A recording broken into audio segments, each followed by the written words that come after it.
जरा सारंग साहब देखिए, अब सवाल तो यही है क्योंकि मदरसा प्रशासन ये कह रहा है, जहां आप आरोप लगा रहे हैं, जहां दतिया में 67 में से 27 जो है वो मदरसे में पढ़ रहे हैं हिंदू बच्चे हैं, उनका आरोप है कि भाई इलाके में स्कूल ही नहीं है, तो हिंदू बच्चे भी मजबूर हैं वहां पर जाकर पढ़ाई करने के लिए, उनके पास दूसरा कोई विकल्प और ऑप्शन नहीं है। 2 कमरे का स्कूल है, 2 कमरे का। अर्पिता जी 2 कमरे के स्कूल में पहली क्लास से 8वीं क्लास तक। ठीक है, ठीक है। और दीपक जाके भी सवाल पर जवाब। ठीक है दीपक जी, रुकिए। सारंग साहब, स्कूल बनाने की बात नहीं करेंगे, दीपक जी, शिक्षा व्यवस्था सही करने की बात नहीं करेंगे, सुन पा रहे हैं? अंग्रेजी मीडियम में को पढ़ने के लिए नहीं भेजेंगे। ठीक है दीपक झा, अपनी अपनी बारी में। ठीक है, सारंग साहब से जवाब ले रही हूँ। सारंग जी जी देखिए, दीपक झा जी दिव्य ज्ञानी जो है,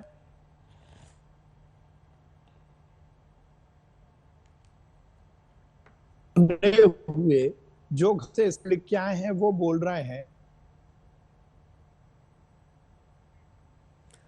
सारंग जी, आपकी आवाज नहीं पहुंच पा रही ठीक ढंग से। जो मेरा ये क्या अर्पित जी अभी आ रही है? हाँ, थोड़ी सी कट के आ रही है, अगर आप थोड़ा नेटवर्क में रहिए ताकि सुन पाए हम आपको। जी रखिए अपनी बात। मैं नेटवर्क में। अर्पिता जी, ये जो दीपक जी बिना कुछ सुने हुए जो बोल रहे हैं, जो स्क्रिप्ट लिख के हैं उस पर लगातार बोल रहे हैं बिना सोचे समझे, तो मैं उनके ज्ञान को थोड़ा उनका वर्धन करना चाहता हूँ। देखिए, मैंने कतई ये नहीं कहा कि 98 से जो कानून बना, मैंने ये बोला कि मदरसा बोर्ड हमने बनाया, और जो मदरसा बोर्ड के मदरसे हैं, अब आप चुप रहेंगे? आप चुप रहेंगे? आप चुप रहेंगे? दीपक जी देखिए क्या है ना, आप दोनों लोग स्टूडियो में नहीं है, आप दोनों की आवाज डिले जा रही है। दीपक जी, आपने सवाल अपना पूछ लिया, अगर आप संतुष्ट नहीं होते उनके जवाब से, एक बार फिर से मैं आपसे आपका सवाल पूछ के उनसे जवाब ले लूंगी, लेकिन बीच में मत रोकिए। सारंग साहब देखिए, मेरा अर्पित जी कहना है कि ये दीपक जी लोग जो हैं, ये इन कारण ही इस देश में दिक्कत आई है। ये चाइना की बात कर रहे हैं, ये की बातें कर रहे हैं, तो चाइना में नरेंद्र मोदी में हमारी से चाइना बॉर्डर पर जो चाइना को सबक सिखाना था, वो लोगों के सर्टिफिकेट को जरूरत है ना, मोदी जी को जरूरत है, पहला नंबर। और दूसरा बात, तरह के लोग जो खाते की हैं और गाते हैं पाकिस्तान की, और इस तरह के धार्मिक नस्ल फैलाना चाहते हैं, उन कारण ही दिक्कत है यहाँ। ठीक है झा साहब।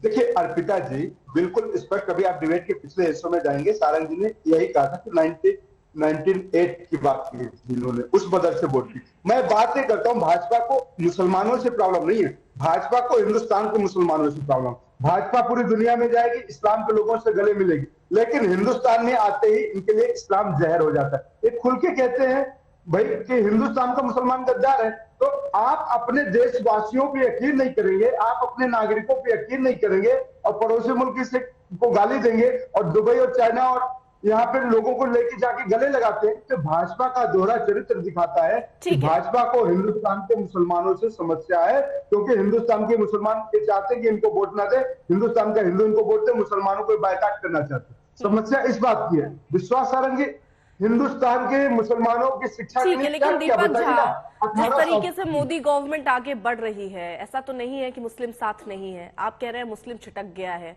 कहां छिटक गया, कौन से आंकड़े में छिटक गया, बताइए। बिना मुस्लिमों के साथ के क्या इतनी बम्पर जीत बीजेपी की पॉसिबल है? पहला सवाल।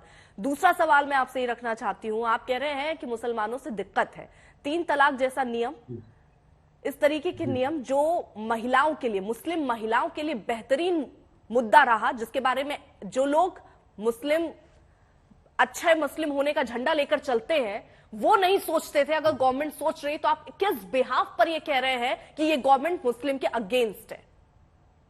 अर्पिता जी, हिंदुस्तान के मुसलमान ने नहीं, सभी वर्ग ने, सभी धर्म ने, सभी जाति के लोगों ने भाजपा को वोट दिया, नरेंद्र मोदी जी को वोट दिया। नरेंद्र मोदी जी ने क्या किया? हिंदुत्व में देश को बांट दिया, हिंदुत्व में भी जातियों में बांट दिया। मैं गरीब का बेटा हूं, मैं पिछड़े वर्ग का बेटा हूं, मैं चाय वाले का बेटा हूं। आपने अमीर गरीब के देश को बांट दिया, हिंदू मुसलमान में देश को बांट दिया। कर रहे हैं यहाँ तो यूनाइटेड दिख रहा है मामला, हर लोग जुटे हैं, जुड़े हैं, तभी तो शायद इतनी बम्पर जीत मिली है। सब आंकड़े में दिख रहा है।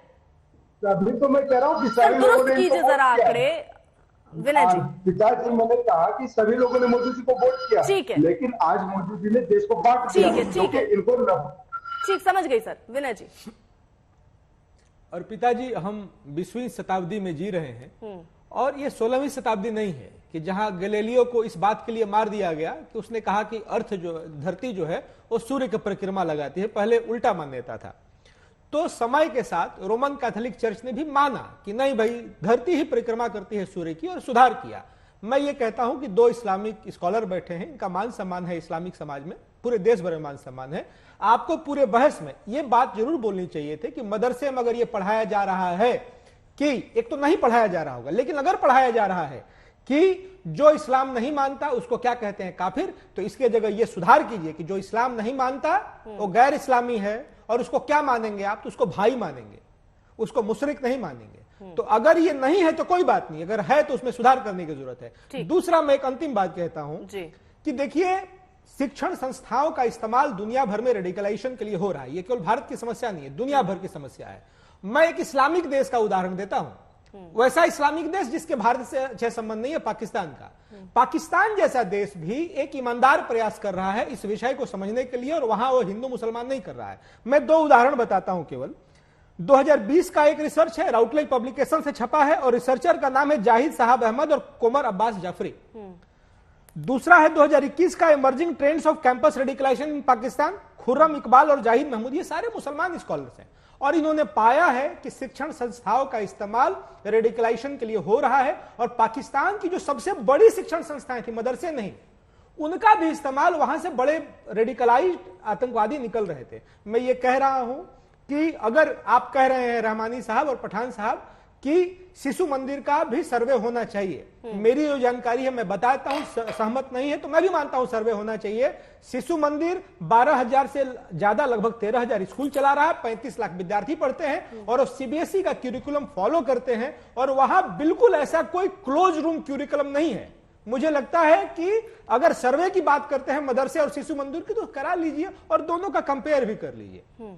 इस देश में केवल मदरसे नहीं है जहां रेडिकलाइजेशन हो रहा है, हायर एजुकेशनल इंस्टीट्यूशंस हैं जहां से भी रेडिकलाइजेशन हो रहा है। और ये जो सिलेबस है, ये देश का सिलेबस होता है, ये किसी इस्लाम का सिलेबस और हिंदू का सिलेबस नहीं है। सिलेबस का असर बच्चों के मानस पे पड़ता है, और वो पब्लिक डिबेट और पब्लिक स्क्रूटनी के लिए है। वो बाहर आना चाहिए, और उसमें अगर कोई ऐसी गलत बात पढ़ाई जा रही है कि जो इस्लाम नहीं मानता वो काफिर है, मुशरिक है, तो या तो नहीं है तो ठीक है। ये बहुत स्वाभाविक बात है कि एक तो आप सर्वे को ही अपोज कर रहे हैं, ठीक है, लेकिन आप ये भी तो कह सकते हैं कि सर्वे होने में क्या दिक्कत है। अगर कहीं हो सकता है कि आपको भी आभास ना हो, किसी मदरसे में ऐसी पढ़ाई चल रही हो जिससे जो युवा निकल रहे हैं, जो बच्चे निकल रहे हैं, वो कुछ गलत सोच के साथ निकल रहे हैं, तो वहां पर होनी चाहिए उनको सही किताबें पढ़ने या सही ढंग से पढ़ने के लिए। क्या दिक्कत है सर? वो उसमें तो कुछ गलत नहीं है ना, इसमें तो कोई दिक्कत नहीं होनी चाहिए।